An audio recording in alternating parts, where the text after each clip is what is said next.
I think I've done one heist film before, and when you do any real heist film, we'll just block this and we'll just beep it. They'll think it's something wrong, bad we're talking. But I'm saying, okay, certain genres of films need a certain amount of shots and angles and stuff to either increase pace, decrease it, slow it down, speed it up how you want in edit. So we do need a number of shots, especially in certain sequences. So I was like, I do understand what Venki's. There's no wastage. We are not traffic. We're not just blowing up. No, we're not. We're not. So he's like, okay, sir, you're sure? I said, yeah, I'm sure. Okay. Then beyond that, there's no conversation about this, which I liked. Because he was trying to understand it. I think as a producer, he's seeing us shooting and shooting and shooting and shooting, and he's like, this is just some okay bank, okay, house, and there's some done. Like this should be a quick film without so much effort. On paper, the idea of correct. It's usually a strange thing when we assume that if there's no song and dance or there's no big action sequence, we feel like the film should get over fast. Because you can break down song, dance, and fights. Yeah. You can be like one song 4 days, this song 5 days, this fight 12 days, whatever. Correct. There is a calculation. But for drama, you don't know how to drama, break it. You don't know how to do it. I think we're facing the same. We are facing this. With Kanta. We're like, oh, this is how long it takes? Okay, no problem. So now this film is out on the 31st of October. And it's out across India in 5 languages. Yeah. Sure. Now, what is your expectations of each? I'm beyond. I think, I've not. These past 2 years have been the slowest in my career in a very long time. Hey, I usually have. Stop saying that. Seriously, I usually do at least 3 films. If you see my contemporaries in Malayalam, they're all like 5 films, 6 films. My dad is at 5, 6 films. So when I'm like 1 film a year for 2 years, it's almost unprecedented. Like there is no. So here, but in Telugu, they think you're an actor who does films very fast in Telugu. I need to speed things up. Because I signed the film thinking it's a 3-4 month film. It's taken a year. So I think for me, the joy, the excitement is the fact that I'm coming out with a film after 14 months. So, and irrespective of how it fares in each of the languages, I think we've made a good film. Nice. And I think the subject is very Indian, very universal in that. I think 80% of India is either Baskhar or knows a Baskhar or relates or connects to a Baskhar. I think for me, when I first heard the script, what I connected with it, I was like, if some decent percentage of the audience walks out of the cinema halls at the end of the film feeling like they are Baskhar in some way, we have a winner. You have a winner. Yes. So then, who's a Baskhar in your life? Or have you seen Baskhars around? I think we all know Baskhars in our lives in some form or the other.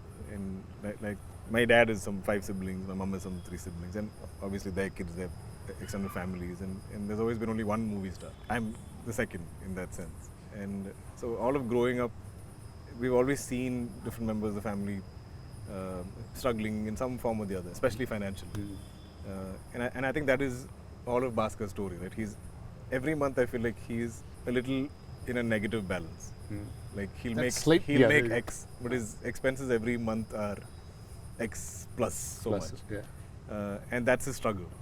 And I feel like so much of our country historically has always been like that. I think it's been a lot better of late since liberalization in the past 20 years or whatever. But there are still people that struggle on a month-on-month basis.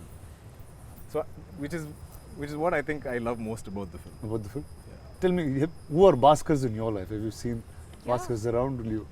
I think I've grown up in a very normal government services. My dad was in the army, and I think even though you get to have a very comfortable life, I do remember having the best travel experiences and memories in our Maruti, the 4 of us just going in, traveling. And which is so relevant to yeah, it is. So I feel like I have all of those memories etched in my mind. Like I can still remember it so clearly about all of those things growing up in that space wherein my mom would have to bargain with the sabzi wala also on how it is. But it's a typical, you know, like middle class space. That's what I've grown in, where education is given the most importance. You know, focusing on things that will probably stand you long term. I remember I would be buying my books and that'd be saved and passed on to my brother, because we won't be buying the other ones. We'd be like, why buy it if he's going to go into the next, you know, like this. That's literally. It happened with me too. Just that I didn't use the book, so it went to my sister straight. Sister They were got just fresh they're fresh books.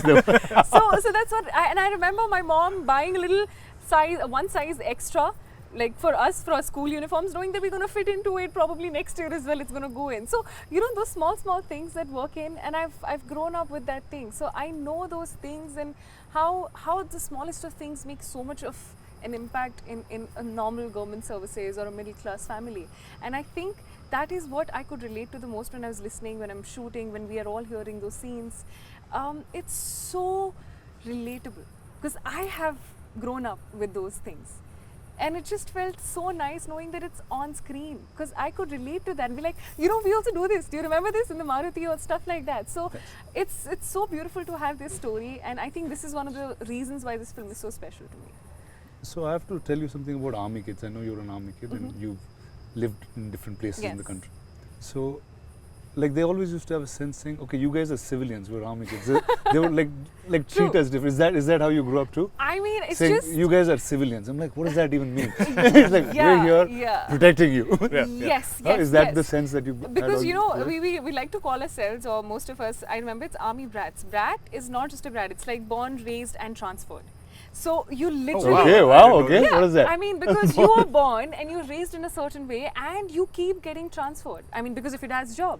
So you are not That's just interesting. born in one place and you're not just raised in one place, but you're transferred in so many places across India that you kind of learn. Even, and I'm a very shy kid. Growing up, I was extremely shy and an introverted kid. It took me so much of time to get used to knowing that it's going to be a new school after 2 years, a new house, a new place. The moment I get used to the place, it's going to be a different place altogether. So, you know, I think I take pride in the fact that it kind of forces you to get out of your shell and learn to be on your own, because every 2 years is going to be a new place altogether. Wow, so I'm saying, so class 1 to 10 you shifted like I think I shifted, what, like 5 schools, 5, 6 schools? That's crazy. insane. It is. That's crazy. It is. But also, just imagine, like the fact that there's certain security we all face, that we all enjoy, especially like south of India, we're pretty far away from the borders and stuff. And all of our army personnel that is like protecting us, imagine the stress their families go through. Oh, yeah. You know, imagine the fears they live with. It can't be easy. It can't. There's a different And we just thought. take it for granted. Fully so. So I think it's fully justified if they When call they, us with civilians. civilians and then these guys, yeah. Yeah, and also you I guys think, deserve to say whatever you want. yeah, I remember most of my childhood, my dad was not even with us. So I remember having an evening 5 o'clock call. I know that call is going to be from our dad. And it's just going to be like a 15-minute call. How are you? How's everything? How's your school? All good, all good. With my mom, with my brother and me, that's it. And every day, exactly at that But you time. would all wait for that call. Yes. So we just That's go running amazing. and be like, today I'll pick the That's call. amazing. You know, so it's those memories. And I truly am so grateful for all of that.